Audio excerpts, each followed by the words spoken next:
Remainders.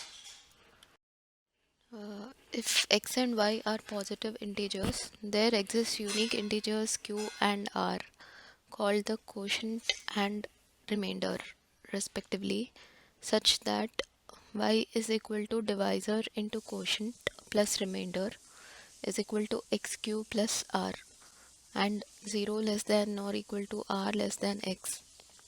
For example, when 15 is divided by 6, the quotient is 2 and the remainder is 3, since 15 is equal to 6 into 2 plus 3.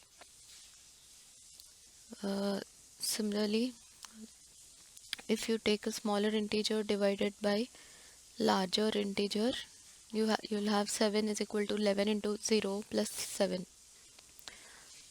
When y is divided by x, the remainder is 0 if y is a multiple of x.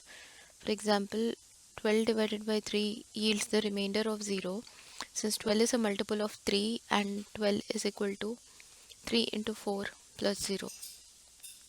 The possible remainders when positive integer y is divided by positive integer x can range from 0 to x minus 1.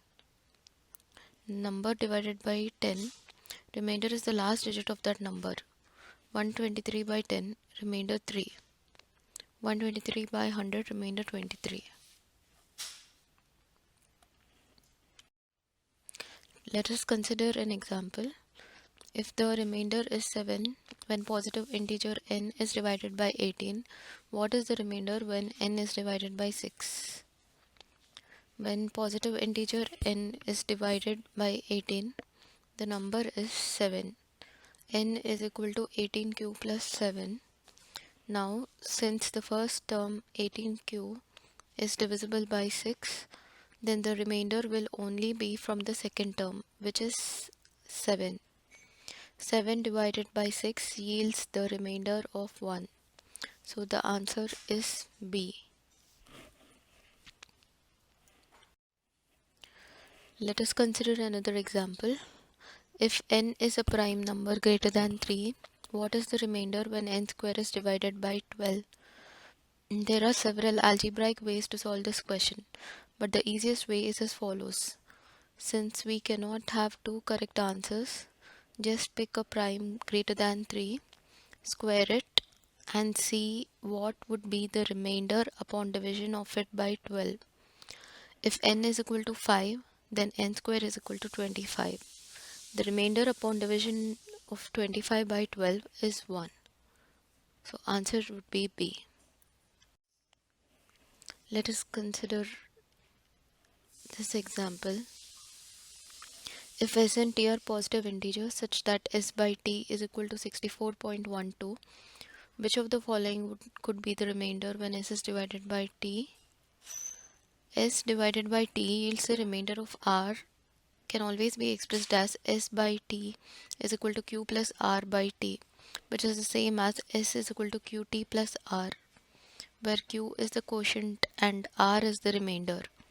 Given that s by t is equal to 64.12 is equal to 6412 by 100 is equal to 64 3 by 25, which would be equal to 64 plus 3 by 25.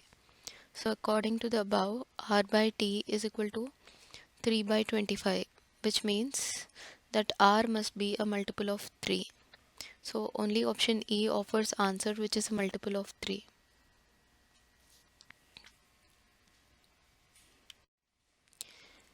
When positive integer x is divided by 5, the remainder is 3.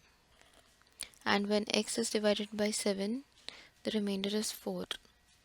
When positive integer y is divided by 5, the remainder is 3. And when y is divided by 7, the remainder is 4. If x greater than y, which of the following must be a factor of x minus y? When the positive integer x is divided by 5 and 7, the remainder is 3 and 4 respectively. So x is equal to 5q plus 3. X could be 3, 8, 13, 18, 23, etc. And x is equal to 7p plus 4. So x could be 4, 11, 18, 25. We can derive general formula based on above two statements. Divisor will be the least common multiple of above two divisors 5 and 7, hence 35. Remainder will be the first common integer in above two patterns, hence 18. So, to satisfy both these conditions, x must be of a type x is equal to 35m plus 18. The same for y. X minus y is equal to 35m plus 18 minus 35n plus 18 is equal to 35 into m minus n. Thus x minus y must be a multiple of 35.